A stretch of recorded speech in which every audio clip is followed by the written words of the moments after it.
Bom, hoje nós vamos falar sobre as relações e funções.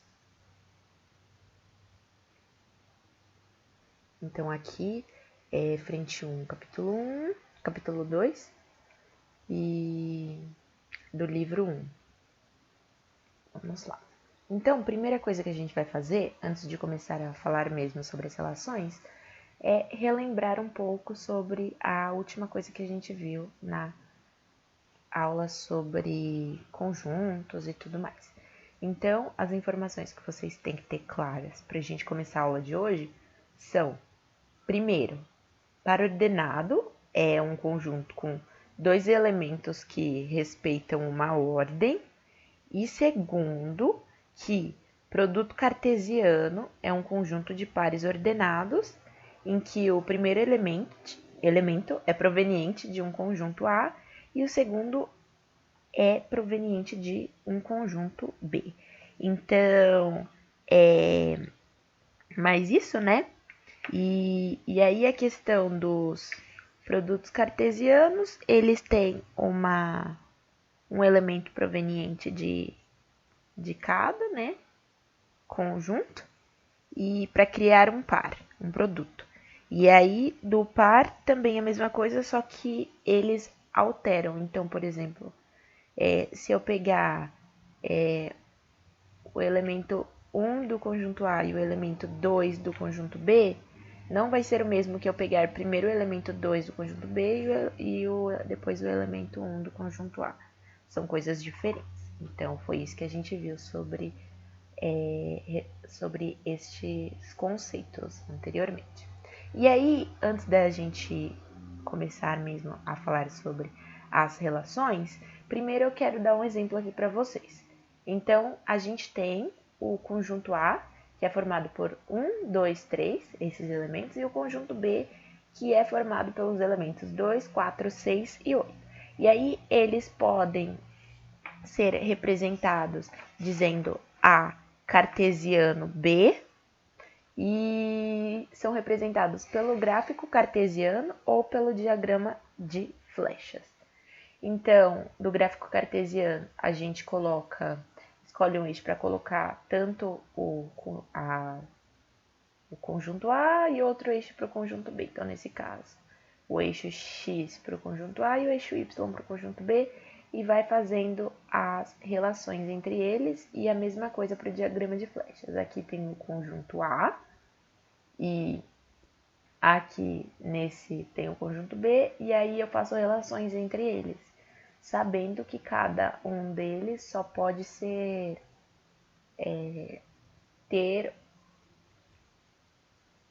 estar tipo uma vez com cada um desses números. Então, por exemplo, o 3, ele está uma vez com 8, uma vez com 6, uma vez com 4 e uma vez com 2. E a mesma coisa para todos os outros que a gente tem aqui no momento. Então, gráfico cartesiano a gente pode ver desse modo e o diagrama de flechas assim. No caso da relação matemática, trata-se da correspondência que existe entre dois conjuntos. Então, cada elemento do primeiro conjunto corresponde a pelo menos um elemento do segundo conjunto, que é o que a gente conseguiu ver aqui. Então, cada elemento do primeiro conjunto corresponde a pelo menos um elemento do segundo conjunto. Então, a partir de algumas regras e etc., que aí a gente pode criar essa relação.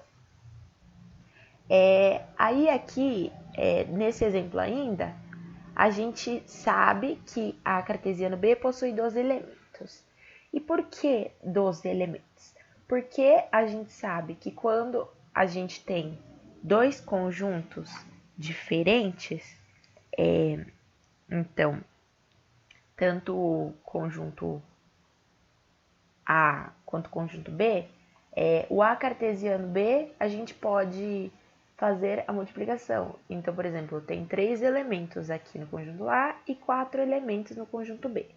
E aí, fazendo 3 vezes 4 dá 12. Então, a gente tem 12 elementos aqui formados, 12 possibilidades.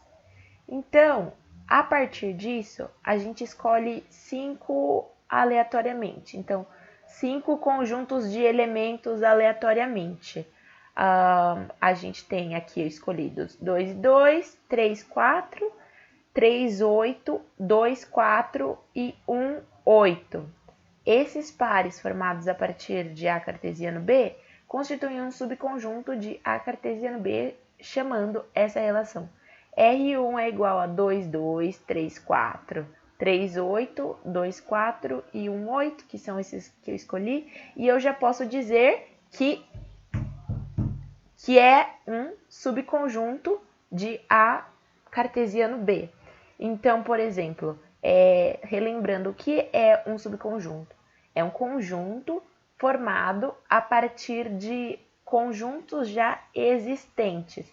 Então, por exemplo, se eu tenho todas as possibilidades entre A e B, então eu posso ter 1, 2, 1, 4, 1, 6, 1, 8 e etc. com os outros.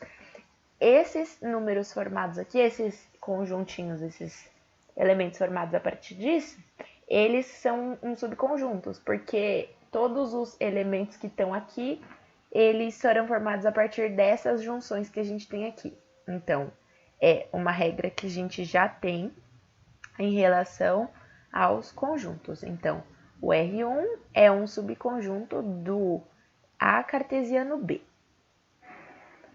A gente tem também, agora, para facilitar, uma lei para formar elementos. Então, eu vou criar uma lei aqui, R2, onde x e y vão pertencer a cartesiano B e y é igual a 2 vezes x.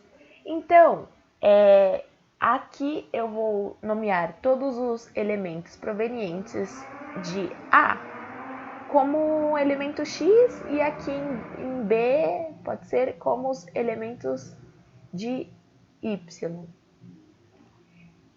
Ou melhor, né? Os elementos em A chamando eles de x. Tá certo. E B de y. Mas como a gente tem uma lei para formar elementos, vamos fazer uma listagem. Então, por exemplo, como eu sei que o x aqui vai ser qualquer um desses elementos de A, eu já tenho que o primeiro elemento de x, que equivale a x, é 1. E eu sei que o y é 2 vezes x. Então, eu coloco y é igual a 2 vezes 1, que é 2. Então, aqui a gente tem o primeiro parzinho. Eu também sei que tem o 2, então, y é igual a 2 vezes 2, que é igual a 4. Outra coisa que eu também sei aqui é o 3, que 3 vezes 2 é 6. Então, fazendo essa listagem dos elementos que eu tenho aqui, forma a seguinte relação entre eles.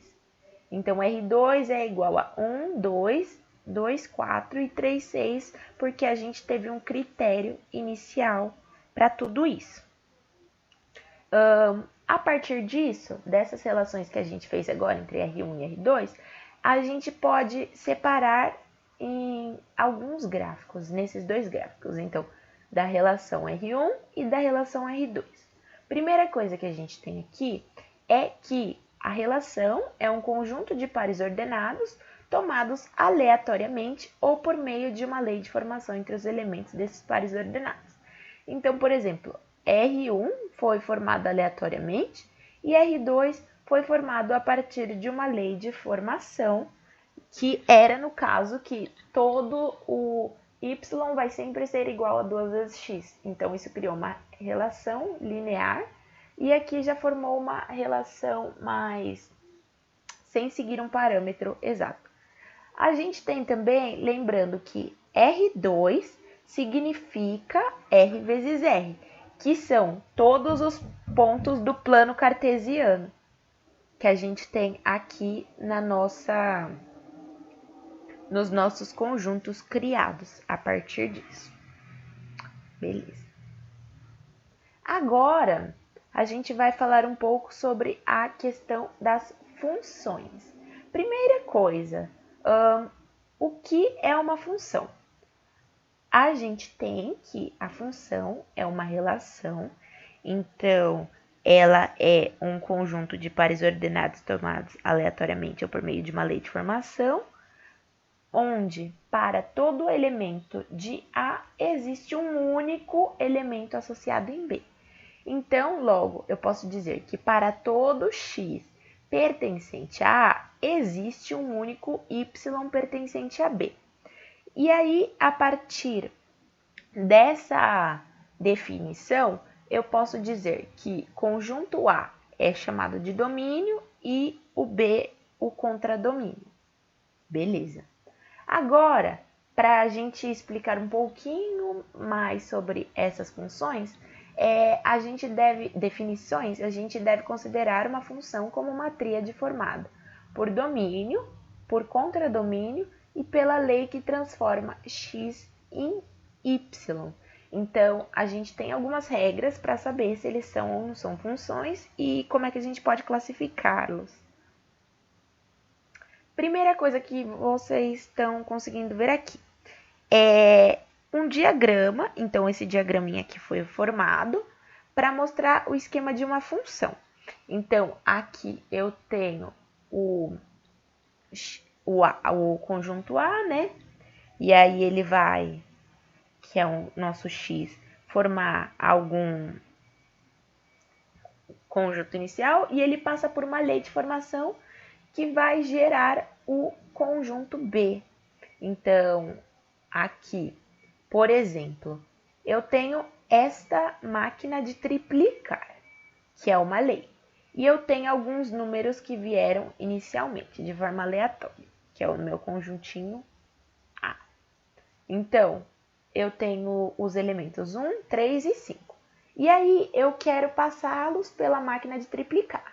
Então, vamos lá. Passou 1 pela máquina de triplicar, virou 3. Passamos o 3 pela máquina de triplicar, virou 9. E 5 pela máquina de triplicar, virou o 15. O que dá para perceber a partir disso? É que uma função, ela vai ter sempre uns elementos iniciais, então de início, que vão passar por alguma lei, alguma regra e vão se transformar em outra coisa. Então, aqui a gente tem que esses números iniciais são os números de partida, os elementos de partida.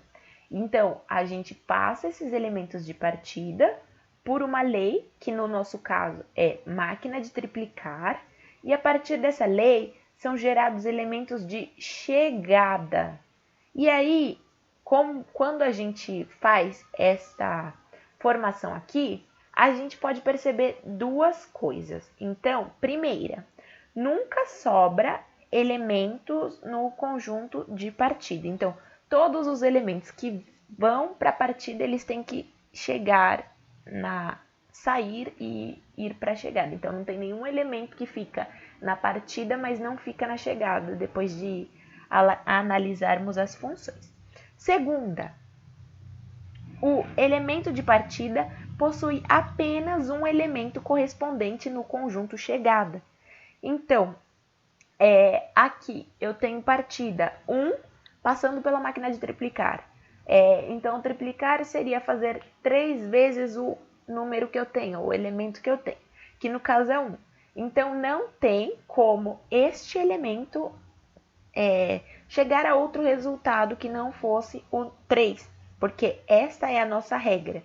Então, são duas coisas que vocês têm que ter claras, que são tanto que nunca sobra um elemento no conjunto de partida e o elemento de partida possui apenas um elemento correspondente no conjunto de chegada.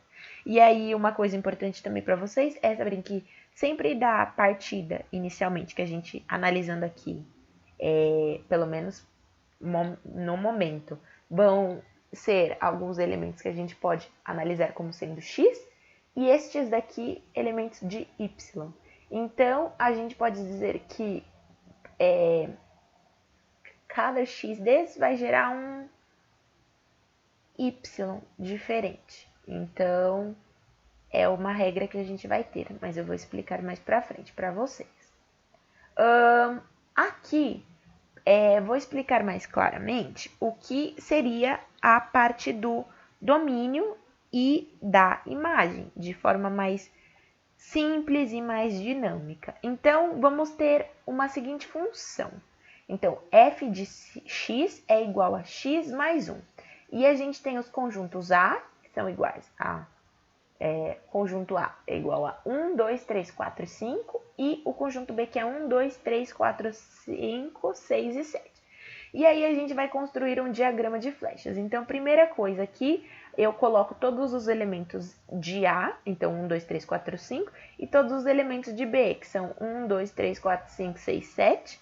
E aí eu posso aproveitar a ocasião e já colocar, vendo as relações que a gente tem aqui. Então, por exemplo, f de x é igual a x mais 1.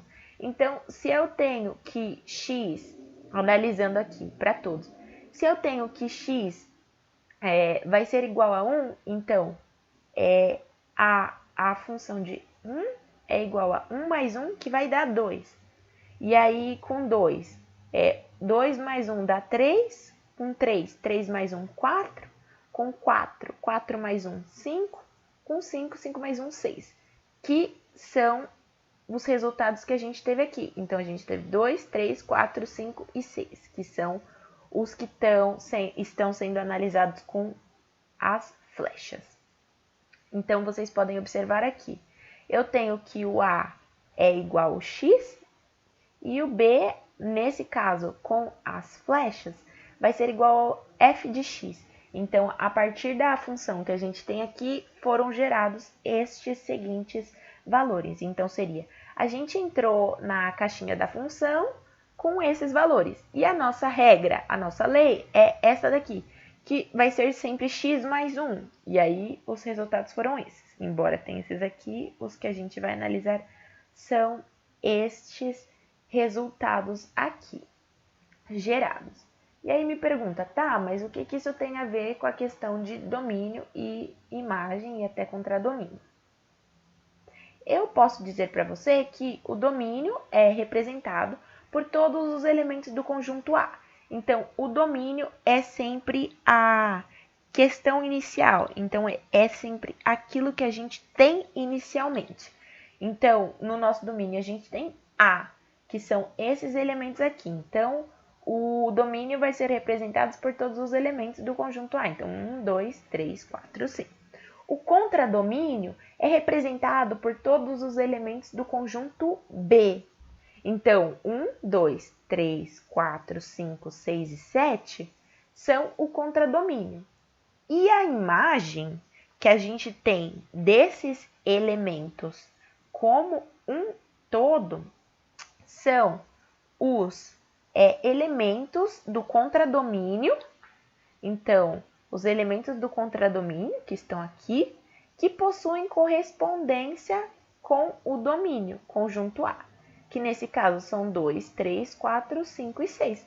E o que seria essa correspondência? Então, são os elementos do contradomínio, esses daqui, que eles possuem uma correspondência com o domínio. Então, seria que eles têm algum meio. Então, eles podem ser formados a partir de alguma lei criada na função de A. Então, por exemplo, a nossa lei é essa daqui, x mais 1. Então, em A, eu tenho 1 como sendo x. Então, 1 mais 1 dá 2. Então, esta daqui é a imagem formada a partir da correspondência com o domínio.